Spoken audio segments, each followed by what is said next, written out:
오늘 우리에게 주신 하나님의 말씀은 사도행전 22장 1절부터 16절까지의 말씀입니다. 다 찾으신 줄 알고 살아계신 하나님의 말씀을 제가 봉독하겠습니다. 부형들아, 내가 지금 여러분 앞에서 변명하는 말을 들으라.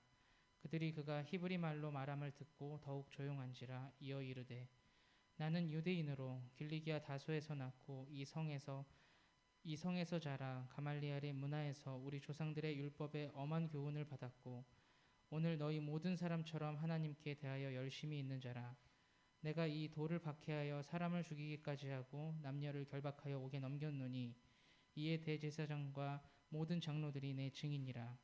또 내가 그들에게서 다메섹 형제들에게 가는 공문을 받아 가지고 거기 있는 자들로 결박하여 예루살렘으로 끌어다가 형벌 받게 하려고 가더니 가는 중 다메섹에 가까이 갔을 때 오정쯤 되어 호련히 하늘로부터 큰 빛이 나를 둘러 비치매 내가 땅에 엎드러져 들으니 소리 있어 이르되, 사울아 사울아 내가 왜 나를 박해하느냐 하시거늘 내가 대답하여 주님 누구시니까 하니 이르시되, 나는 내가 박해하는 나사렛 예수라 하시더라. 나와 함께 있는 사람들이 빛을 보면서도 나에게 말씀하시는 이의 소리는 듣지 못하더라. 내가 이르되, 주님 무엇을 하리이까? 주께서 이르시되, 일어나 다메섹으로 들어가라. 내가 해야 할 모든 것을 거기서 누가 이르리라 하시거늘 나는 그 빛의 광채로 말미암아 볼 수 없게 되었으므로 나와 함께 있는 사람들의 손에 끌려 다메섹에 들어갔노라. 율법에 따라 경건한 사람으로 거기 사는 모든 유대인들에게 칭찬을 듣는 아나니아라 하는 이가 내게 와 곁에 서서 말하되, 형제 사울아 다시 보라 하거늘 즉시 그를 쳐다보았노라. 그가 또 이르되, 우리 조상들의 하나님이 너를 택하여 너로 하여금 자기 뜻을 알게 하시며 그 의인을 보게 하시고 그 입에서 나오는 음성을 듣게 하셨으니 내가 그를 위하여 모든 사람 앞에서 내가 보고 들은 것의 증인이 되리라. 이제는 왜 주저하느냐? 일어나 이름을 불러 세례를 받고 너의 죄를 씻으라 하더라. 목사님께서 선한 능력으로란 제목으로 하나님의 말씀을 전해주시겠습니다. 우리 옆 사람과 인사하겠습니다. 강하고 담대하십시오. 주님이 함께 하십니다. 오늘도 우리와 함께 하신 하나님 말씀 가운데서 또 만나고 경험하는 귀한 시간이 되기를 예수님의 이름으로 축원합니다. 자, 오늘 사도행전 22장 1절로 16절의 말씀을 통해서 이 22장은 사도 바울의 이제 변론하는 내용인데요. 그걸 길다 보니까 16절에서 끊어서 이제 나눕니다. 선한 능력으로라고 하는 제목으로 함께 하나님 말씀 나눌 때에 바울이 경험한 선한 능력이 저와 여러분의 신앙생활 속에서 경험되어지기를 예수님의 이름으로 축원합니다. 사도행전을 성령행전이라고도 부른다 그랬어요. 왜냐하면 사도들을 통해서 증인들을 통해서 행하신 성령의 일들을 자세히 기록하고 있기 때문에 사도행전이요 성령행전이다 라고 씁니다. 그렇게 성령이 어떻게 일하셨고 어떤 때에 일하시는지를 우리가 말씀을 통해서 보고 그래서 우리 입장에서 어떻게 준비해야 하는지를 아는 성도가 되셔서 성령님은 그냥 혼자 일하시는 분이 아니라 반드시 통로가 있어야 하기에 성령의 일하심에 쓰임받을 수 있는 저와 여러분 다 되시기를 소원합니다. 성령님이 언제 어떻게 일하시는 거예요? 관념적으로 생각하면 안 됩니다. 종교적인 신앙생활 속에 있다 보니까 이것을 상당히 추상적이고 관념적으로 생각하는데 성령 하나님은 실질적으로 우리의 삶 가운데 일하시고 당신을 나타내시고 오늘 우리의 삶의 문제를 고치시고 해결하시고 우리를 온전케 하시는 분인 줄 믿으시기 바랍니다. 그 믿음을 갖고 주님 앞에 나와서 고치시고 치료하시고 공급하시고 위로하시는 그 하나님을 날마다 점진적으로 만나가는 저와 여러분 되셔야 돼요.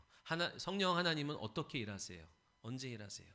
이것을 우리가 성경 안에서 볼 수 있는 힌트가 무엇이냐 하면 요한복음 2장에 보면 가나안 혼인잔치에 예수님이 초대받아서 갔습니다. 그런데 가나안 혼인잔치에 문제가 발생했지요. 뭐예요? 포도주가 떨어지는 일이 벌어졌어요.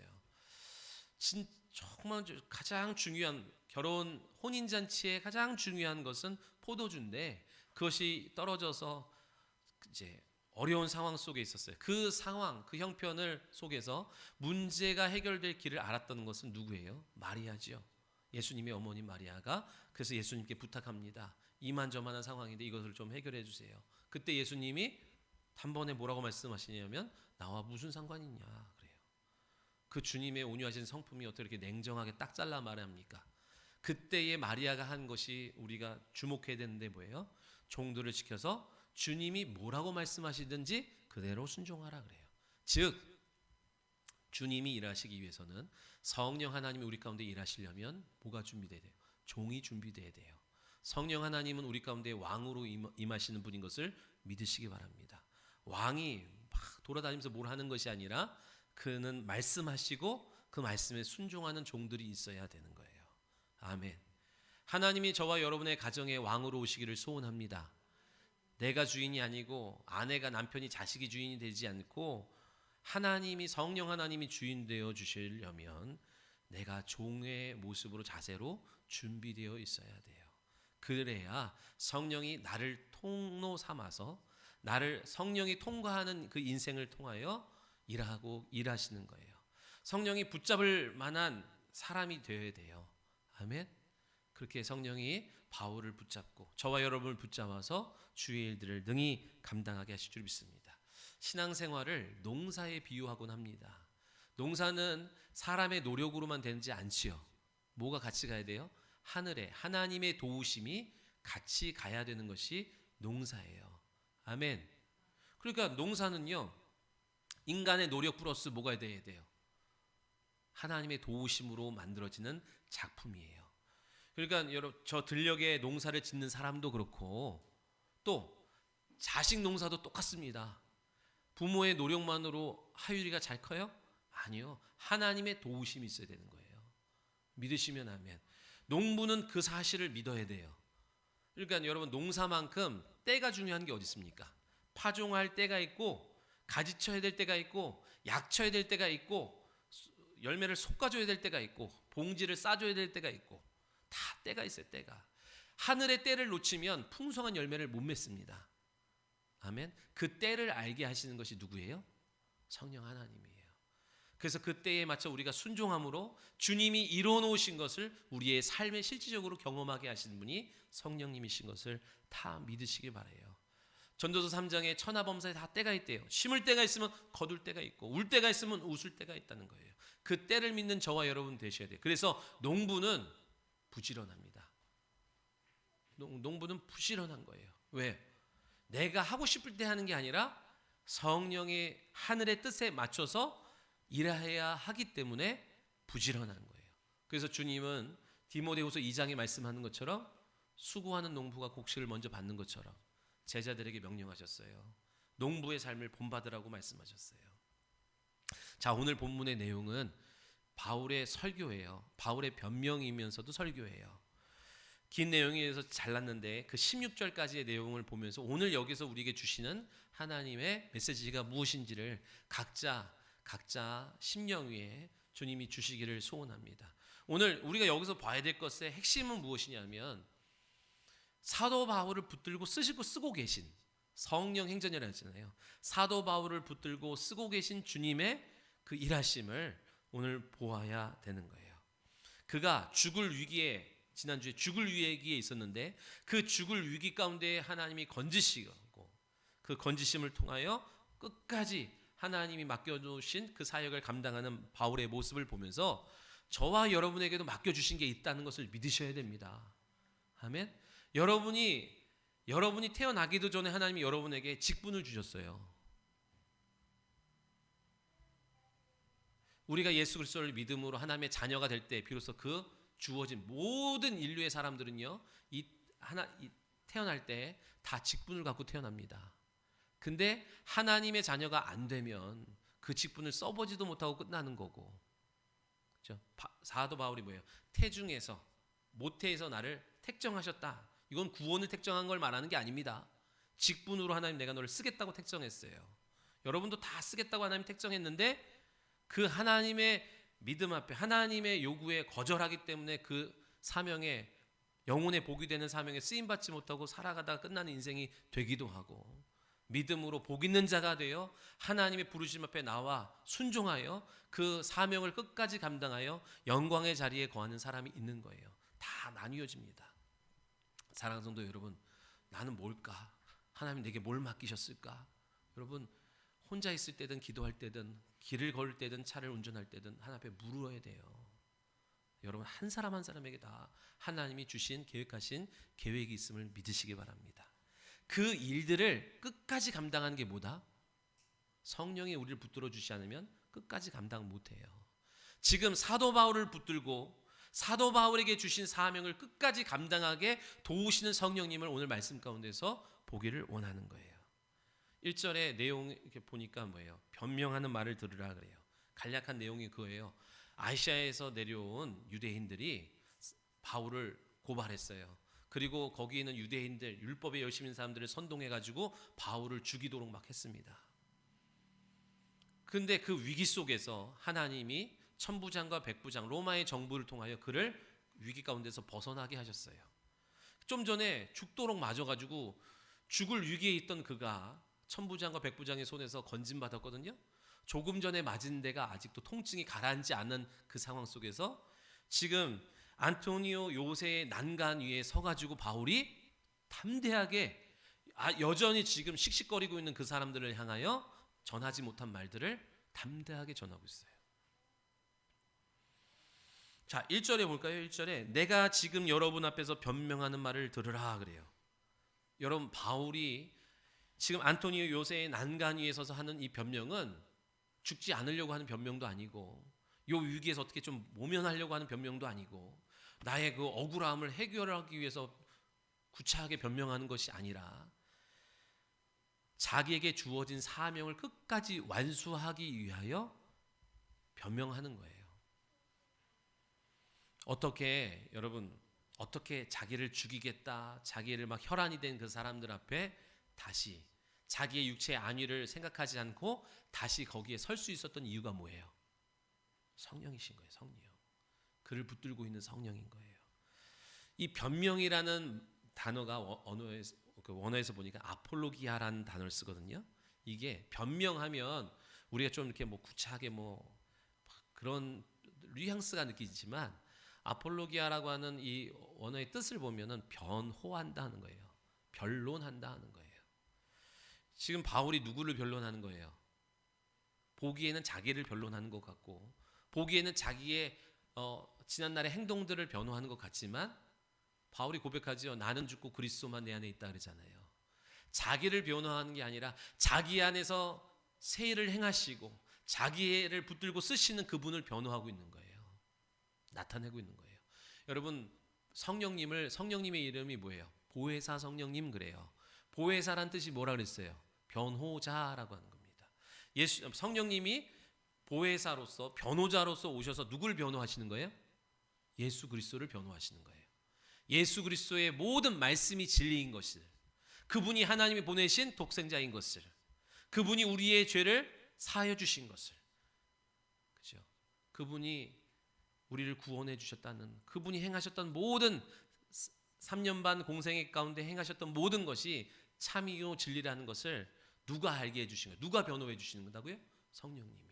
그러니까 성령님이 임하시지 않고서는 주님의 진리의 말씀이 그냥 문서적인, 문자적인, 그냥 로고스적인 말씀으로 끝나지만 성령님이 그 말씀을 바꿔주시는 거예요. 생명을 불어넣어 주시는 거예요. 그래서 말씀은 살았고 생명력이 있어서 좌우의 나리선 예리한 검과 같이 내 영과 혼과 골수를 찔러 쪼개는 일들이 언제 나타나는 거예요? 성령이 간섭하실 때 나타나는 거예요.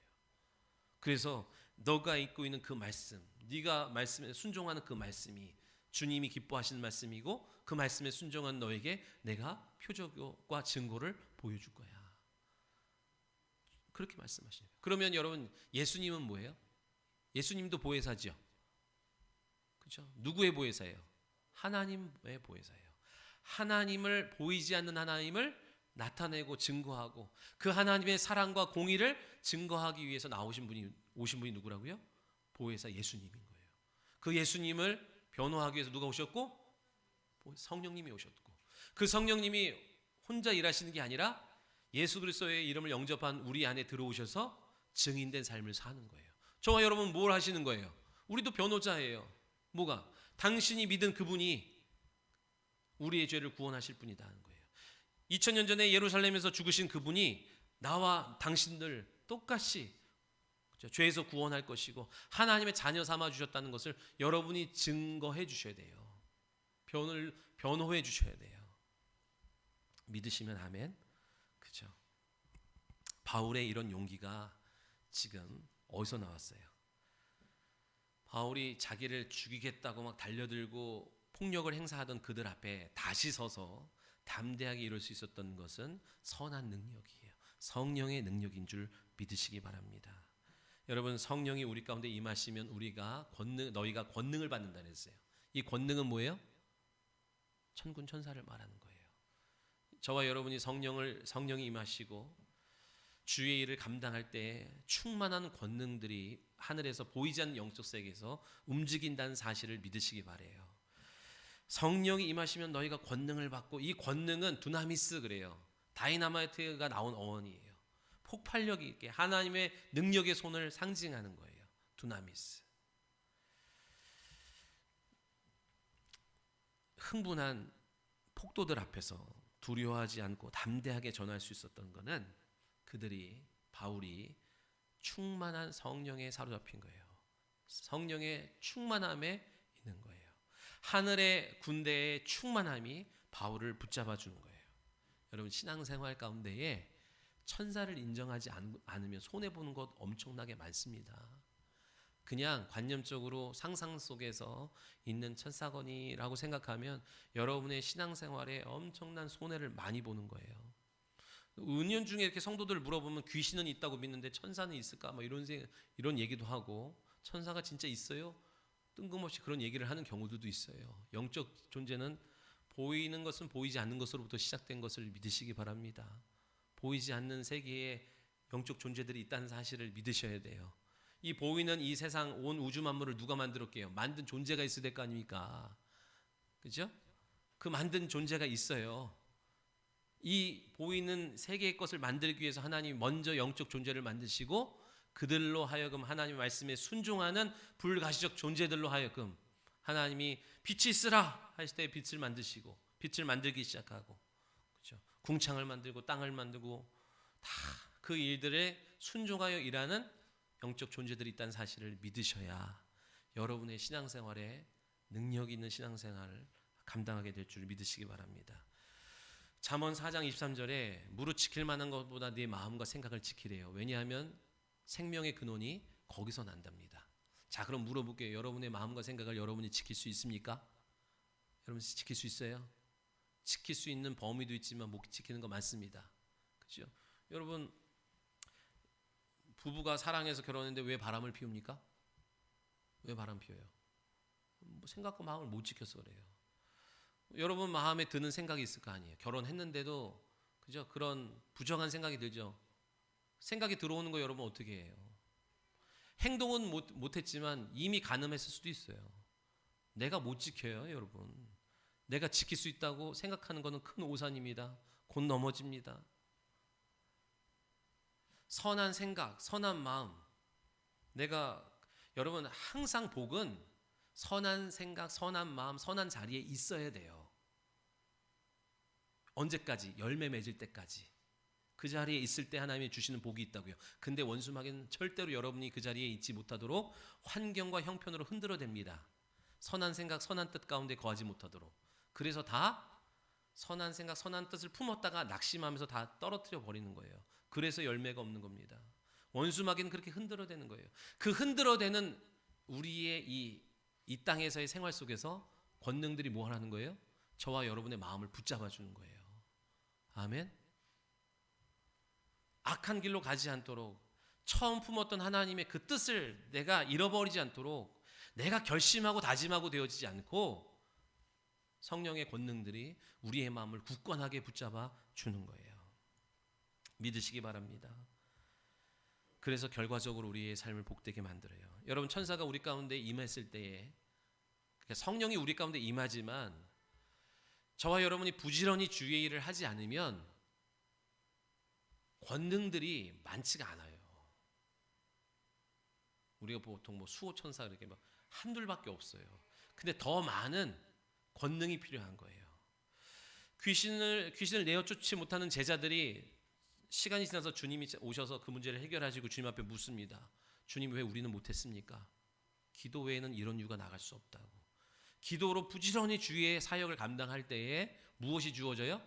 권능을 하나님이 여러분한테 붙여주시는 거예요. 야, 쟤 일 많이 하는구나. 그래서 그 일은 영적인 일이기 때문에 권능들이 붙여주는 거예요. 그래서 어떤 사람은 빈약해. 그의 신앙의 여정 속에 그는 권능들이 그냥 한둘밖에 없어. 어떤 사람은 소대를 이루고, 어떤 사람은 대대를 이루고, 어떤 사람은 사단을 이루고 군단을 이루고. 그렇죠? 우리 모두가 그렇게 되어지기를 소원합니다. 아멘. 거추장스러워요. 그냥 나 많은 거 필요 없어. 그냥 나 독고다이로 살겠습니다.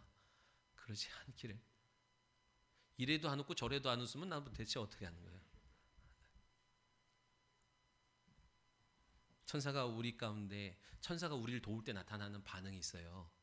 첫 번째는 이렇게 소극적인 부분인데, 성령이 우리의 마음 가운데 탄식하실 때 우리의 마음을 탄식하는 것처럼 두드려 주시는 분이 누구냐면 권능들이 그 일들을 합니다.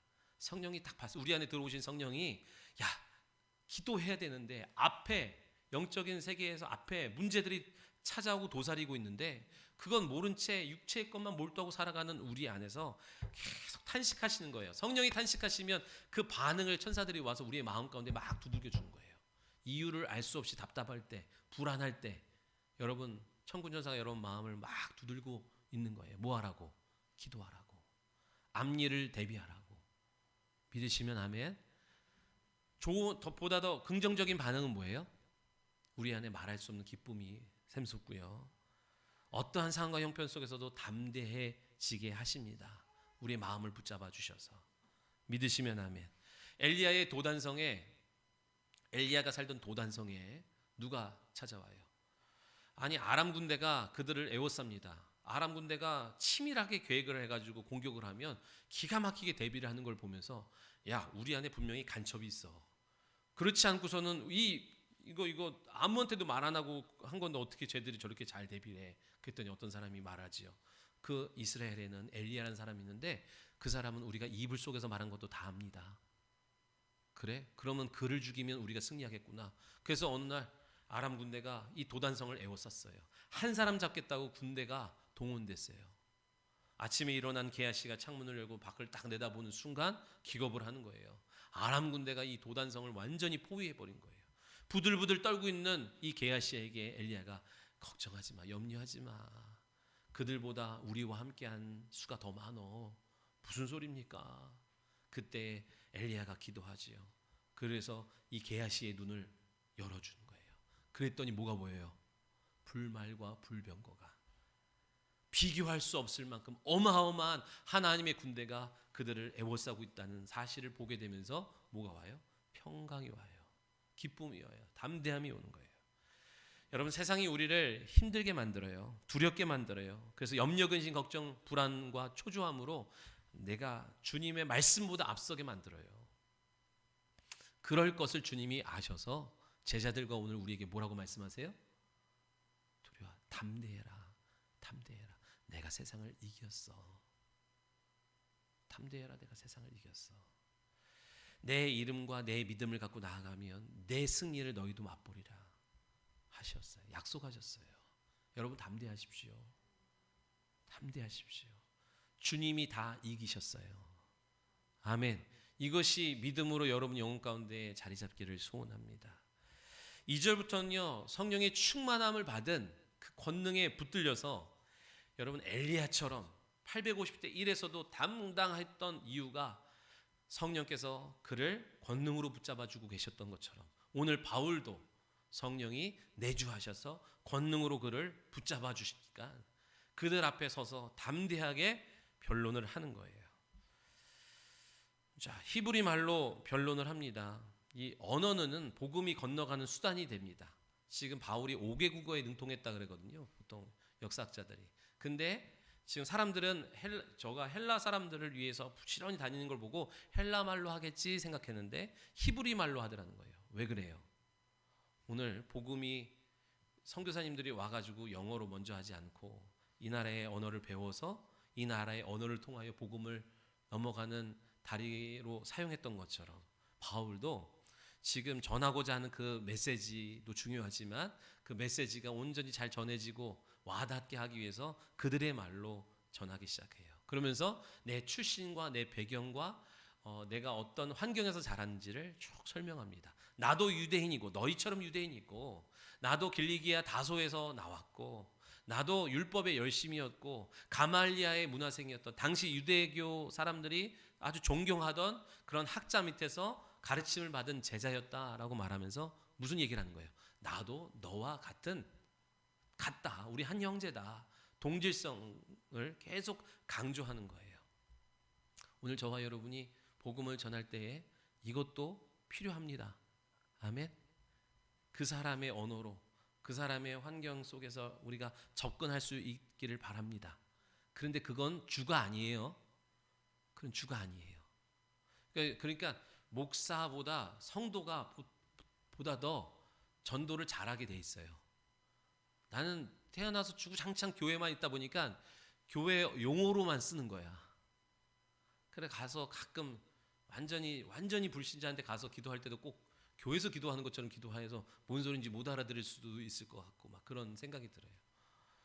자, 근데 여러분 그게 우리의 사역 속에 필요하지만 주가 되어서는 안 됩니다. 그렇죠? 여기서 쭉 보면 그러면서 이런 얘기하는 거예요. 나도 예전에 유대교에서 유대교의 열심을 갖고 예수 믿는 사람은 핍박하고 죽이러 다니는데 앞장선 사람이야. 그렇죠? 그런데 내가 왜 이렇게 됐게? 사람들은 나를 변절자라고 말하지만 그게 아니라 하나님의 역사였어. 내가 그날도 예수 믿는 사람들, 예수 믿고 그를 증거한 사람들을 잡아 죽이려고 그 면허증을 갖고 죽여도 된다는 면허증을 장로들한테 받아서 내가 그들을 붙잡으러 가는 다메섹 도상에서 갑자기 하늘에서 큰 빛이 내게 임하였다. 내 옆에 있는 사람들도 그 빛을 보긴 했지만 내게 들리는 음성은 듣지 못했어.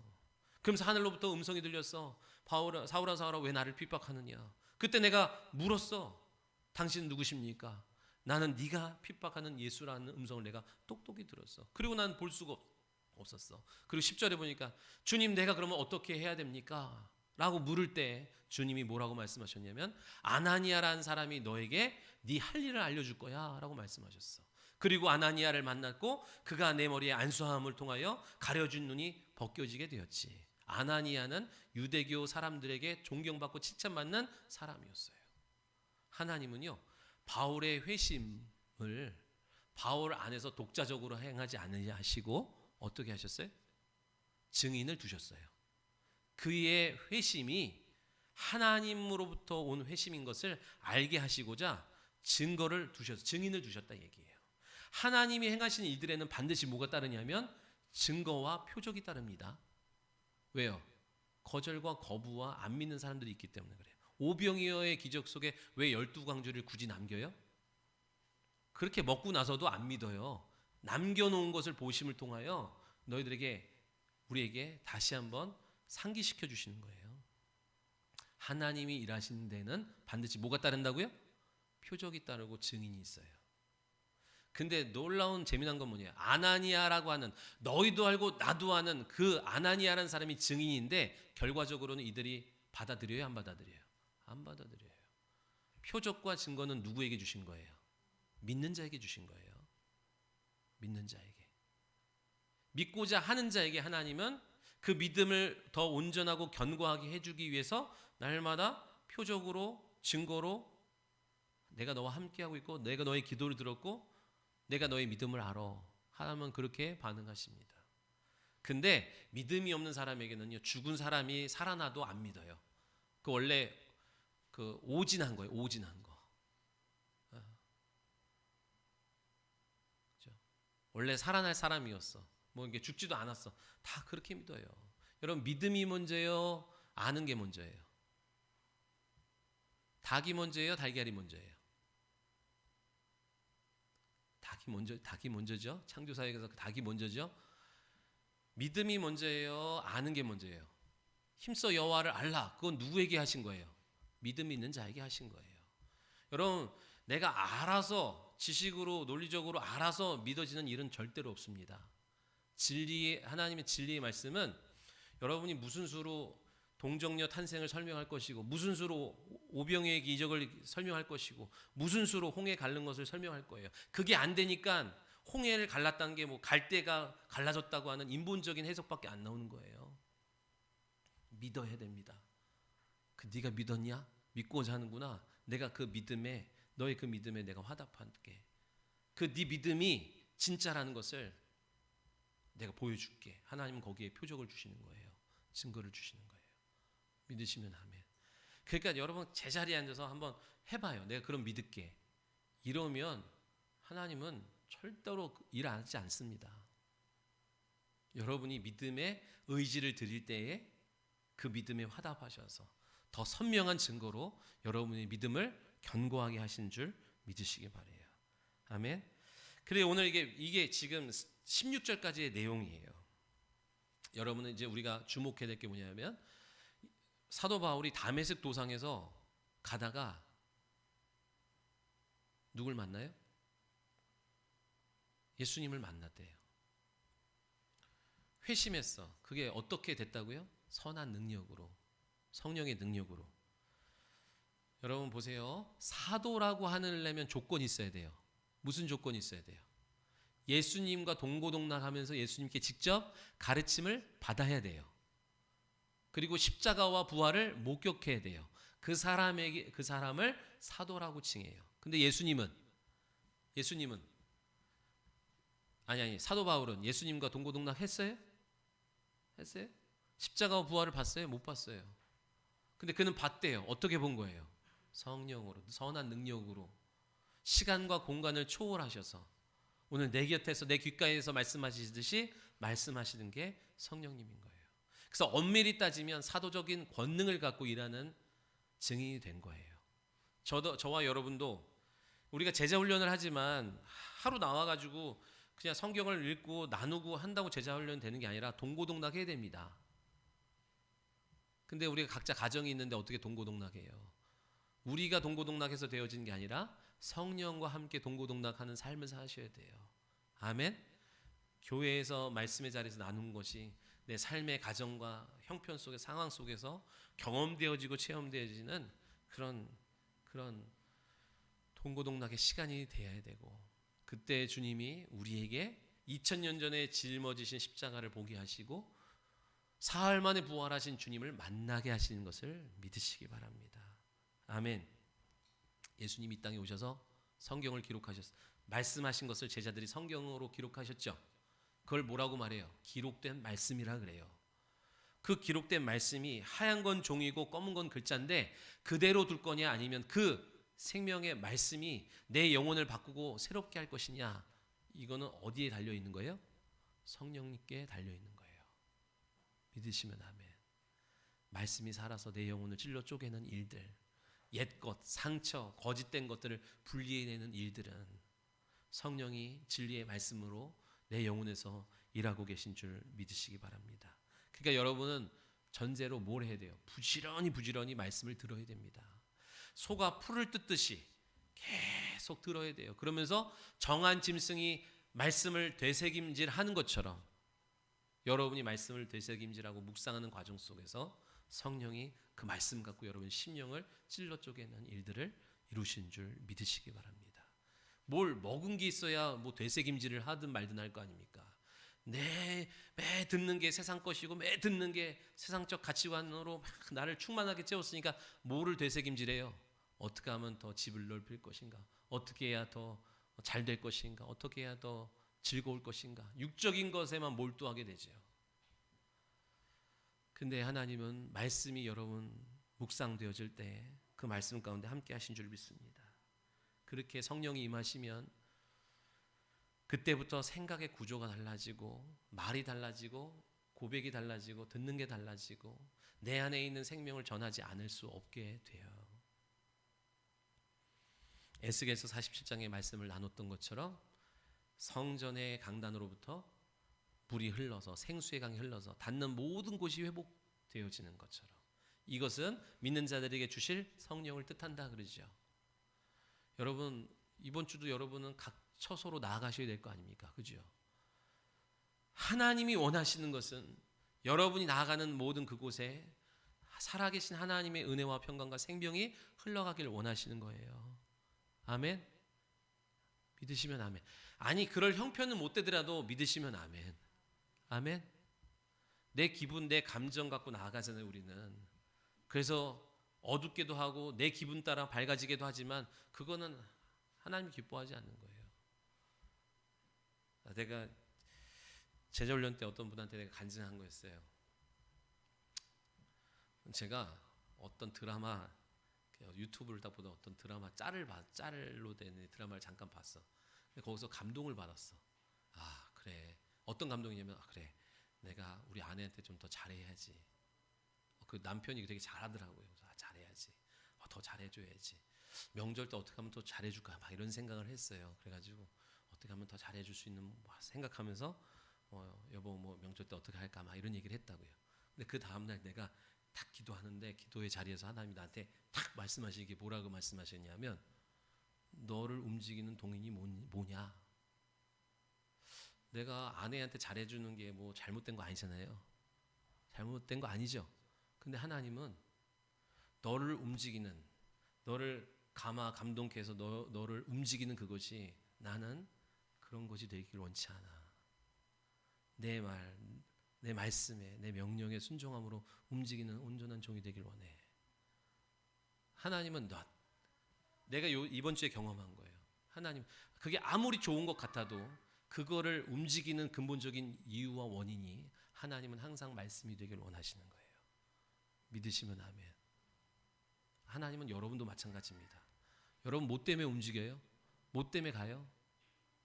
뭐 때문에 만나고 뭐 때문에 무슨 이유가 있을 거 아니에요.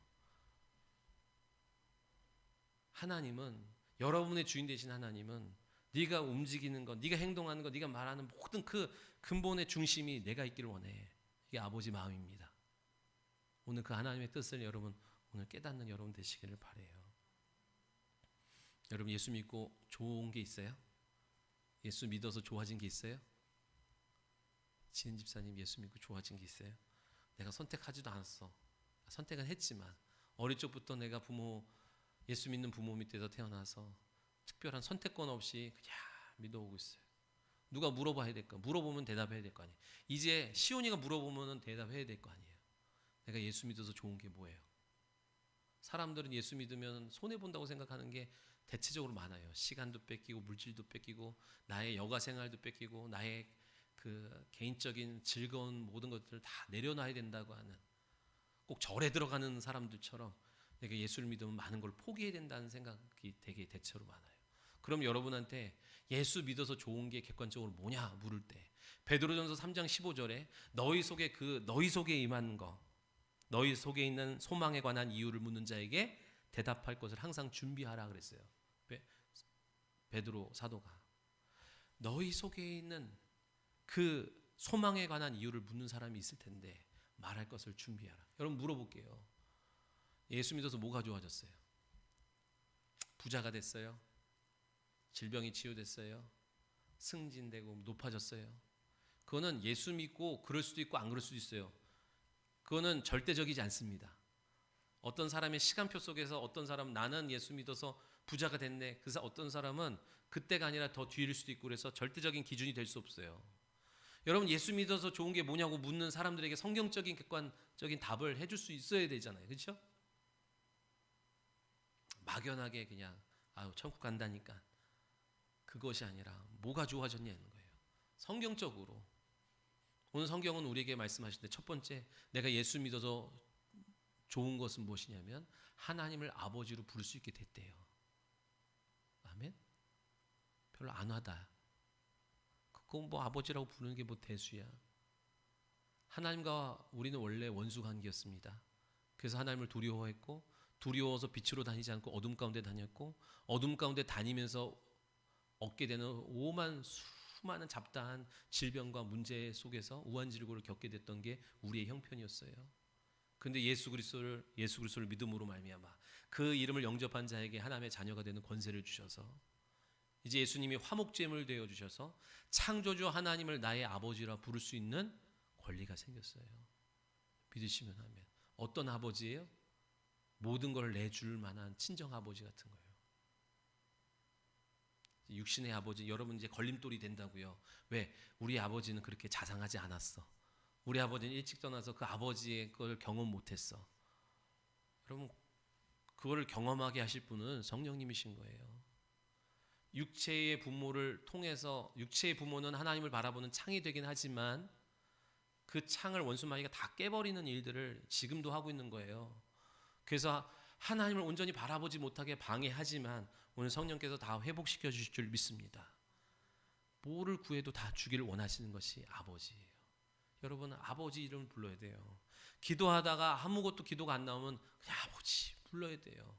육신의 아버지는 이제 세상을 떠나서 나한테 답을 해줄 수 없고 살아계셔도 내가 원하는 답을 해줄 수 없어요. 그러나 하나님 아버지는 언제 어디서나 어느 때나 아버지 내가 부를 때 응답하신 줄 믿으시기 바랍니다. 그 응답하려고 기다리신 분이 우리 하나님 아버지신 거예요. 내가 불러주기를 바라는 게 하나님 아버지신 거예요. 도대체 안 불러. 도대체 안 불러. 근데 오늘 주님 하나님이 여러분이 하나님의 아버지라 부르실 때 하나님이 기뻐 응답하시오 말씀하실 줄 믿습니다. 또 우리가 예수 믿어서 좋아진 게 뭐 있어요? 성경에서 말하는 게 뭐예요? 네가 죄사함 얻었다는 거예요. 아멘. 예수 그리스도의 피를 받았다. 아버지의 피를 받았다는 것은요. 피 흘림이 없은즉 죄사함이 없다고. 예수님이 우리를 위하여 십자가에 죽으신 걸 우리가 믿었어요. 그래서 우리가 죄사함을 받아서 내 영혼이 향하던 형벌에서 그 자리가 옮겨져서 영원한 안식과 평강으로 자리가 옮겨졌어요. 당장에 체감하는 건 없을지 모르지만 영혼은 체감합니다. 내 영혼은. 영혼에 민감하고 영혼이 충만하지 않으니까 영혼에 힘이 없으니까 믿었는데 별 느낌이 없네요. 감흥이 없네요. 이러지요. 그러나 내 영혼의 처소가 달라지고 영혼의 목적지가 달라지고 더불어 무슨 일이 벌어졌어요? 예수 믿음으로 말미암아 지금 원죄가 해결됐고 자범죄가 해결되어서 모든 죄의 결과인 질병과 가난에서 우리가 노임받고 거절할 수 있는 권리가 우리에게 생긴 줄 믿으시기 바랍니다. 여러분의 문제가 있습니까? 주님의 이름으로 기도하면 내가 채찍에 맞음으로 내가 십자가에 못 박힘으로 내가 가시관에 면류를 쓰므로 내가 너희를 위하여 가난케 됨으로 너희에게 다 회복하게 하시겠다고 약속하셨어요. 믿으시기 바랍니다. 그리고 세 번째가 뭐예요? 오늘 말씀처럼 성령을 모실 수 있는 자격 조건이 되는 거예요. 예수님 성령을 우리 가운데 모시려고 하는 조건이 뭐예요? 성령 받는 조건이 뭐예요? 조건만 맞으면 성령님은요. 저는 어렸을 때 죽어라 목이 쉬어라 막 간절하게 부르짖어야 성령을 받는 줄 알았어요. 그런데 성령은 조건만 맞으면 누구에게나 언제든지 임하십니다. 그 조건의 첫 번째가 뭐예요? 예수 그리스도의 이름을 소유하고 있어야 돼요. 그리고 인격적이신 성령님에 대해서 환영하고 초청하고 사모해야 됩니다. 주시려면 주고 말려면 말고 오려면 오고 말려면 말고 그러면 나 같아도 안 가는데 성령님은 더 안 가십니다. 그분을 영접하셔야만 그분을 모셔드려야만 초청해야만 돼요. 그러면 성령님이 임하셔요. 그러니까 예수 믿고 우리가 받은 가장 큰 복은 뭐냐면 성령 하나님이 우리 가운데 들어오셔서 영원토록 함께 하시는 임마누엘의 축복이에요. 여러분 세상 사람들은요 귀신의 영이 들어와가지고 죽이고 빼앗고 멸망시키며 심지어는 무당이 되어가지고 자기뿐만 아니라 다른 영혼까지 파멸시키는 일들을 하는데 오늘 우리는 하나님의 영인 성령을 받아가지고 영원토록 우리와 함께 하시고 동행하시고 우리를 위로하시고 역사하신 줄 믿으시기 바랍니다. 그 일을 우리에게 약속하셨어요. 여러분 옆에를 보세요. 여러분 남편도 아내도 자식도 부모도 다 때가 되면 떠납니다. 우리도 혼자가 되고 우리 자식들도 혼자가 돼요. 아니 있다 할지라도 그가 다 나의 필요를 나의 만족을 내게 위로를 해줄 수 없어요. 그러나 하나님은 우리와 영원토록 함께 하시겠다고 약속하셨어요. 그리고 우리의 기쁨이요 우리의 위로자가 되시고 우리의 만족을 이루어 주시겠다고 약속하셨어요. 이 사실을 믿으시기 바랍니다. 아멘. 성령이 예수 믿고 좋은 게 뭐라고요? 성령 하나님을 우리가 모실 수 있는 거룩한 성전이 될 수 있는 자격 조건이 되었고, 근데 성령이 오실 때 그냥 오시는 게 아니라 권능을 데리고 오신대요. 성령을 받으면, 너희가 성령을 받으면 권능을 받고, 그렇죠. 그러니까 여러분, 성전 미문에 앉아 있는 안진뱅이에게 은과 금은 내게 없거니와 내게 있는 것을 너희에게 주노니, 내게 있는 게 뭐예요? 성령과 그의 권능을 너에게 주노니 일어나 걸어라 할 때 걷고 뛰며 하나님을 찬미하는 일들이 나타나는 거예요. 할렐루야. 여러분, 돈으로 되는 게 많아요? 돈으로 안 되는 게 많아요? 서진 집사님, 돈으로, 왜 오늘 나만 자꾸 그러나? 돈으로 되는 게 많아요? 돈으로 안 되는 게 많아요? 돈으로 되는 게 많아요. 저도 예전에 딱 보니까 돈으로, 거의 다 돈으로 돼. 그리고 한 몇 가지만 돈으로 안 돼. 그렇게 생각했거든요. 근데 하나님이 나한테 뭐라고 말씀하시냐면, 너가 왜 그렇게 생각하는지 아니? 너가 돈으로 다 되는 세상의 바운더리 안에 거하고 있기 때문에, 속해 있기 때문에 그런 거야. 그래서 하나님이 아브라함을 본토 친척 아비 집에서 불러냈어요. 돈으로 안 되는 광야로 그를 이끌어내셨어요. 믿음의 여정을 시작하게 하셨어요. 그리고 났더니 난 다 돈으로 되는 줄 알았어. 거의 다 돈으로 되는 줄 알았어. 근데 돈으로 못한 게 훨씬 많습니다. 도리어 돈이 아니라 오직 성령으로, 믿음으로 일할 것들이 훨씬 많은. 그래서 신명기에 뭐래요? 내가 너희를 불러낸 거, 광야로 불러낸 이유가 뭔지 아니? 떡으로만 사는 게 아니라 하나님의 말씀으로 사는 존재인 것을 확실하게 깨닫게 하시기 위함이야. 여러분, 지금 세상 문화 문명 속에서 살아가면서 세상 문화 문명은 뭐라 그랬어요? 하나님 없이도 살 수 있는 환경을 만들어 놓은 거예요. 하나님 없는, 못 만난 사람들이 하나님 없이도 살 수 있는 위로와 기쁨과 환경과 만족, 모든 것을 만들어 조성하는 것이 세상이라고요. 그래서 여러분, 말세지말은 어떤 때 온다 그랬어요? 전쟁과 기근, 이런 거는 그냥 전조곡이고, 언제예요? 하나님을 생각하지도 않을 만큼 평안한 때에 온다고요. 그때에 하나님을 잊고 살아가고 있는 우리 가운데 도적같이 오신다는 얘기예요.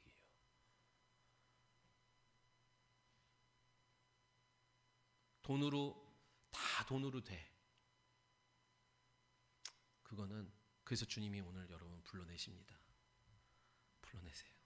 얼마 전, 어저께 내 친구 목사님이 여기서 사역을 하다가 이스라엘로 갑자기 다 내려놓고 갔어요. 이스라엘로 갔어요. 이스라엘 가가지고 뭐 집을 구하고 차를 구하고 했더니 몇 달 만에 갖고 간 재산이 다 털려, 이제 아무것도 없더래. 진짜. 와, 그래서 막막한데 아침에 일어났더니 사모가 19,000 얼마밖에 없네. 우리는 이제 이걸로 오늘 사네.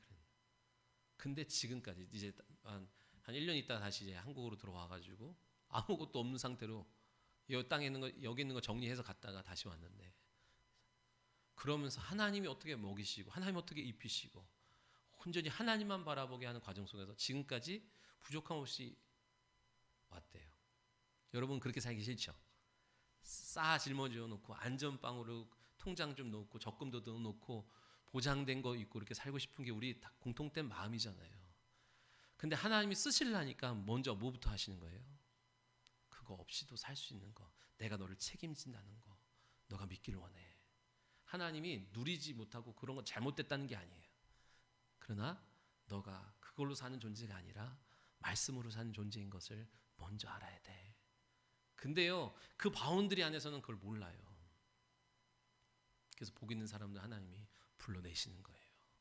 거기에 머물러 있지 않도록 하시기 위해서, 그거에 매이지 않게 하시는 거예요. 믿으시면 아멘. 가장 큰 복이 뭐라고요? 예수 믿고 성령 받고 권능 받을 수 있는 거예요. 수요 예배 때 얘기했어요. 복이 뭐예요? 하나님이 천지를 창조하시고 인류에게 복을 주셨다 그래요. 근데 죄로 말미암아 그 복을 잃어버렸죠? 근데 하나님은 사랑이셔서 잃어버린 우리에게 책망과 그죠? 저주하시는 게 아니라 다시 내가 너에게 복을 줄게 약속하셨다고요. 그래서 에덴을 떠난 인생들은 그 주시겠다고 한 약속을 기다리며 나그네의 길을 사는 게 모든 인류의 모습이었어요. 그리고 약속하신 그대로 복을 주셨는데 그게 무슨 복이 뭐예요? 예수 그리스도께서 다시 주시는 복이었다고요. 아멘. 여러분 여기 계신 분들 다 복 받았지요? 물어보게 다 복 받았지요? 그렇게 예수 믿고 구원받아서 하나님의 복을 얻었는데 그 복을 누리게 하시는 분이 누구예요? 성령님이라고요. 전 예수 믿고 복 받았다는데 잘 모르겠는데요. 왜요? 그 복을 우리의 삶 가운데 실현시키는 분은 성령님이시라고요. 하나님의 나라를 갖고 오셨는데 그 하나님의 나라를 경험하게 하시는 분은 성령님이라고요.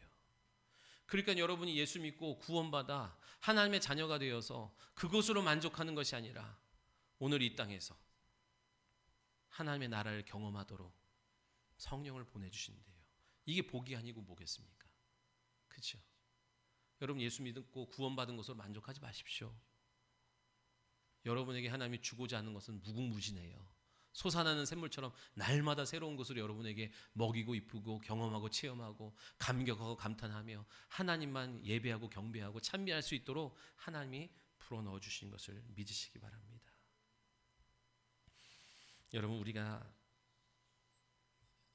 이제 자녀를 낳고 시온이와 하온이가 어떻게 이렇게 이름을 딱 온자가 들어가게 시온이와 하온이와 이서를 우리가 키우잖아요. 이제 여러분도 그렇고 저도 그렇고 부모로 인하여 여러분의 신관이 결정되어 있어요. 무슨 말인지 알아요?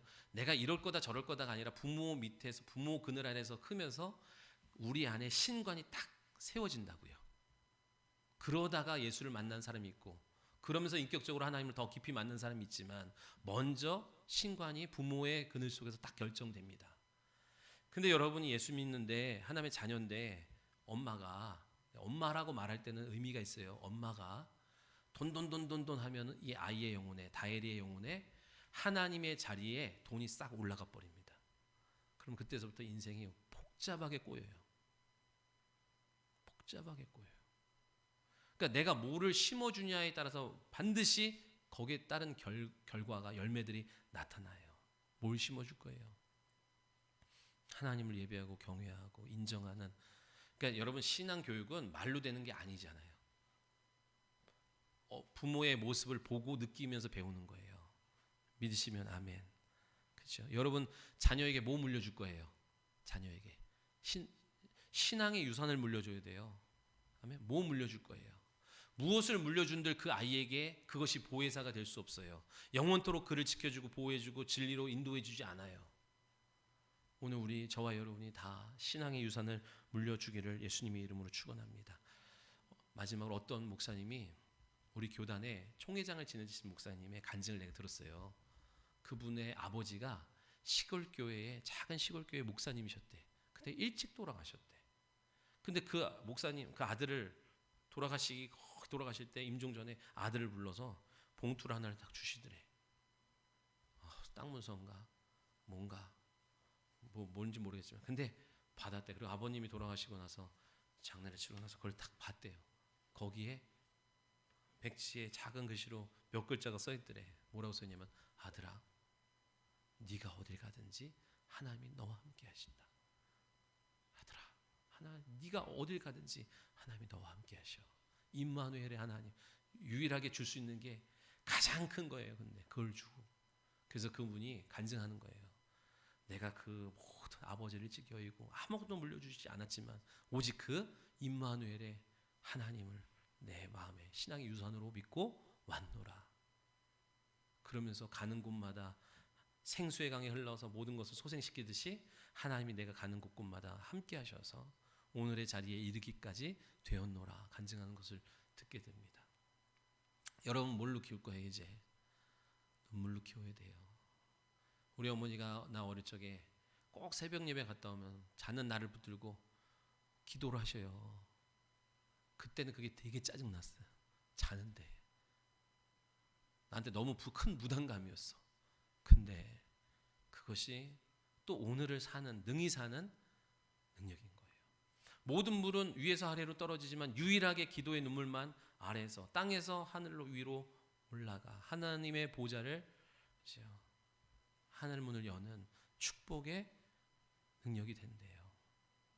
자, 우리가 끝났어요. 믿음의 유산, 믿음의 기업을 잇는 것은 내 결심과 내 노력과 다짐으로 안 돼요. 성령 받아서 하나님이 주신 그 기업을 자자손손 대대로 주님 다시 오실 때까지 이으라, 유지해라, 지켜내라. 이것이 주님이 우리에게 명령하신 명령인 것을 믿으시기 바랍니다. 내 대해서 잘 믿고 끝나서는 안 된다 이 얘기예요. 그 믿음이 계속 흘러가기를 다시 한번 예수님의 이름으로 축원합니다. 아멘. 기도하겠습니다. 살아계신 하나님 감사합니다. 거룩한 주일 또 즐거운 명절을 앞두고 선한 능력으로 성령에 붙들려서 살아가는 사랑하는 성도들 되기를 소원합니다. 자기의 열심, 자기의 다짐, 자기의 감정에 묶이지 않게 하시고 선한 능력으로 오늘도 능력 있게 살아가는 한 주가 되게 하여 주옵소서. 감사드리며 다시 오실 예수 그리스도의 이름으로 기도하옵나이다. 아멘. 우리 옆 사람과 인사하겠습니다. 선한 능력으로 한 주간 승리합시다.